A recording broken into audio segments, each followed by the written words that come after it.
Hello guys! Welcome to my vlog! Ang ating video ngayon guys is meron na po akong i-share na suliranin. Itong aking kaibigan ay meron siyang suliranin na nag-loan siya sa mga online lending apps. Nandiyan huwag na natin silang ibagay, basta online lending apps siya. Ito pong aking kaibigan is may asawa, may 4 na anak, lahat po sila ay nag-aaral. Ngayon po, way back 2023, September o August, mga ganyan date, 2023. Humiram sila sa home credit. Iba po yung online apps lending, iba rin po yung home credit na hiniraman nila. Dito muna tayo sa home credit. Itong aking kaibigan ay humiram sa home credit ng 60, pinahiram sila ng 60K. Ang bayaran ito ng 1 taon or 2 taon, mga ganun po yung aking pagkakaalam.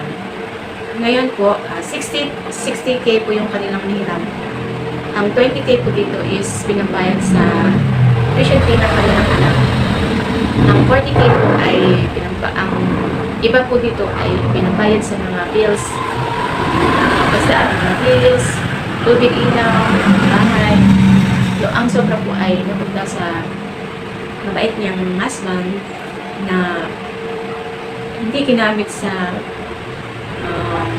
siguro hindi ginamit sa magandang paraan.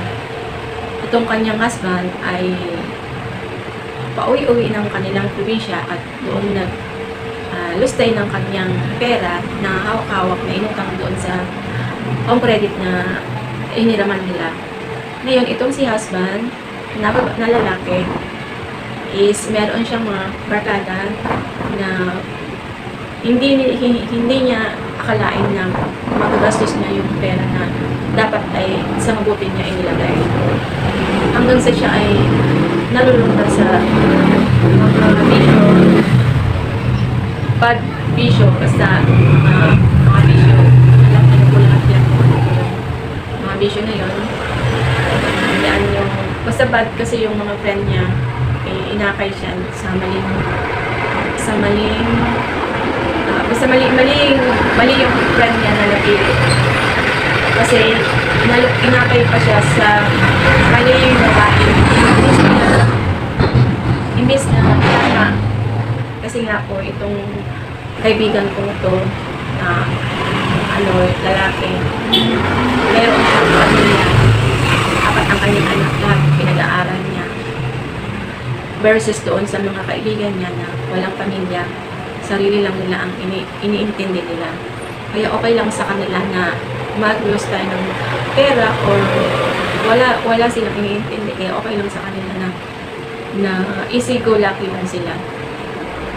Ngayon, itong husband na meron siyang siguro naging kaibigan kasi yung mga kaibigan niya is may mga friend din na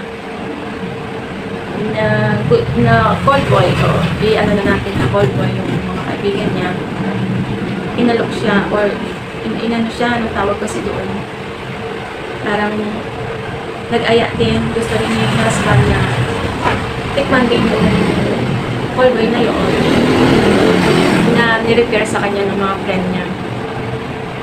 Ngayon, naging friend yung si boy at si husband na lalaki. Naging friend sila. Hanggang sa nagkaroon sila ng relasyon, itong husband na lalaki at si boy nagkaroon ng relasyon. Tapos itong si boy, naging sandalan niya si husband na lalaki. Sa kanya lahat, yung pangailangan ng pamilya ni boy, si husband na lalaki ang nagtataguyod o nagbibigay doon sa boy na siguro may relasyon sila. Kaya itong si husband na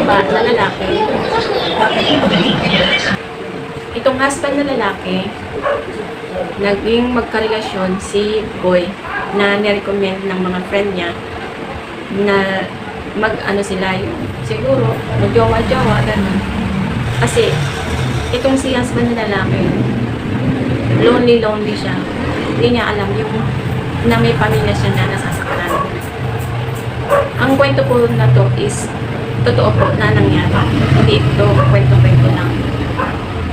Ngayon, si husband na lalaki at si boy, di ba po, nagka-relasyon sila. Tumagal din sila ng ilang months din. Tapos si Boylet, lagi siyang nanghihingi ng pangangailangan niya. Financially, basta po pangangailangan sa pang-araw-araw. Lahat po ng pangangailangan niya, puti mo bigas, pambaon sa school, mga damit, shoes, lahat po, hinihingi niya kay husband na boy, husband na lalaki, yun.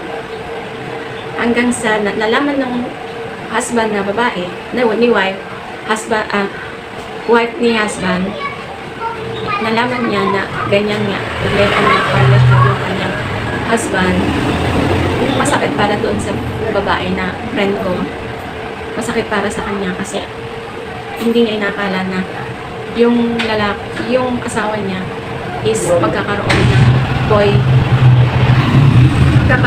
ng third party. Itong si husband na lalaki, naubos na po yung kanyang hiniram sa home credit para merong ipadala kay Boylet. Hiniram siya sa online apps lending. Tapos, yung nahihiram niya na yun,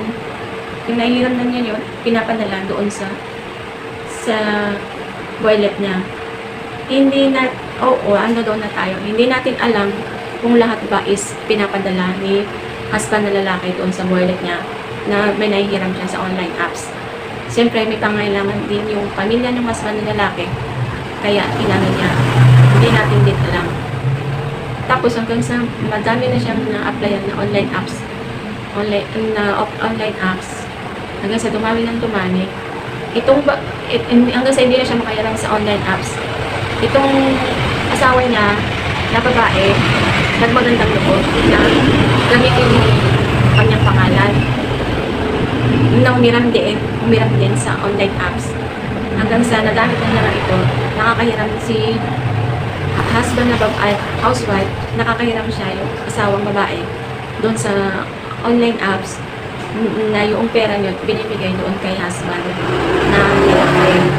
Ngayon, hindi alam ng babae na siguro ginagamit din sa pangailangan nila sa bahay nila or pangailangan ng pamilya nila or binibigay doon sa Boylet niya. Ngayon po, mayroong kaibigan si husband na lalaki. Meron siyang mga true friend since mga bata pa sila na binanggit na nagsabi doon sa asawa niya na merong kinakasama merong kinalulukuhan itong husband niya na lalaki. Kaya itong si babae, yung asawa niya, nagtanong-tanong sa mga friend niya kung totoo nga yung chismis na may kinakasama, kaya pauwi-uwi ng probinsya itong husband na lalaki. Totoo yung pinala niya na nagbibigay nga ng pera doon sa husband na lalaki doon sa Boylet niya at may relasyon sila. Ngayon po, itong babae, asawa niya, siyempre masakit po ito sa kanila na mag-asawa na hindi niya inaasahan na magagawa ng husband niya ganon na may third party. Ayun na nga po, nalaman ng babae na mayroong third party kung asawa niya. Kaya sobra siya nasaktan. At pati yung naisip tuloy ng babae na yung pangalan niya ginamit ng asawa niya ng lalaki para makakuha ng pera sa mga online apps, sa mga credit, lalo na sa mga millennial na nagkwento ng hindi malaman ng babae kung paano ngayon natin. Nangyari po ito, papasok na po ang 2024. August, September 2023, to 2024 na tayo. Tapos muna sa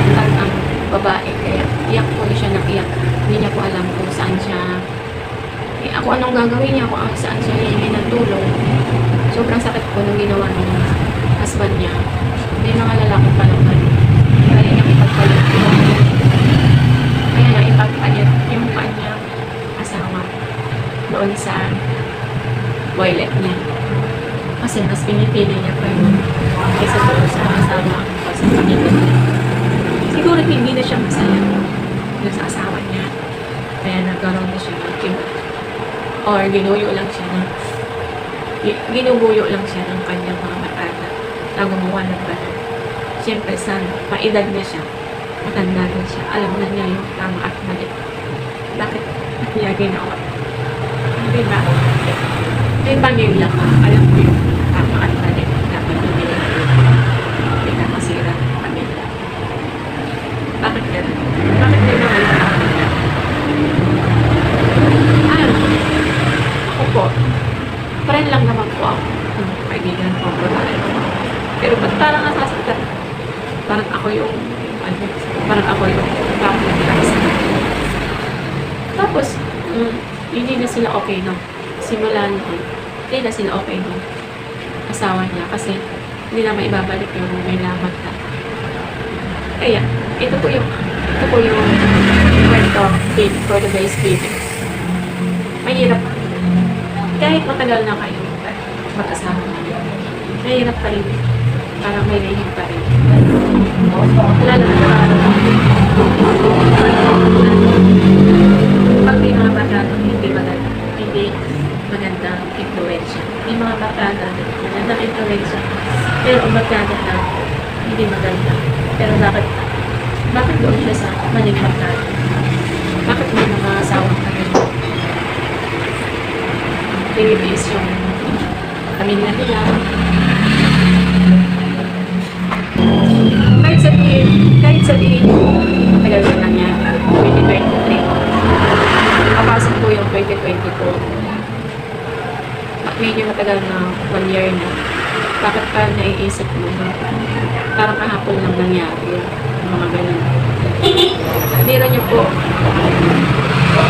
pag may pera siya, pauwi-uwi siya. Yun pala, iba na yung kanyang iba na yung kanyang minsan nagpapasundo pa yun. Sinusundo siya ng toilet niya. Mag-SM Lucena, doon sila nag-limit. Paano niyo po sa akin? Paano ko nalaman? Kasi yung husband mismo nagsasabi,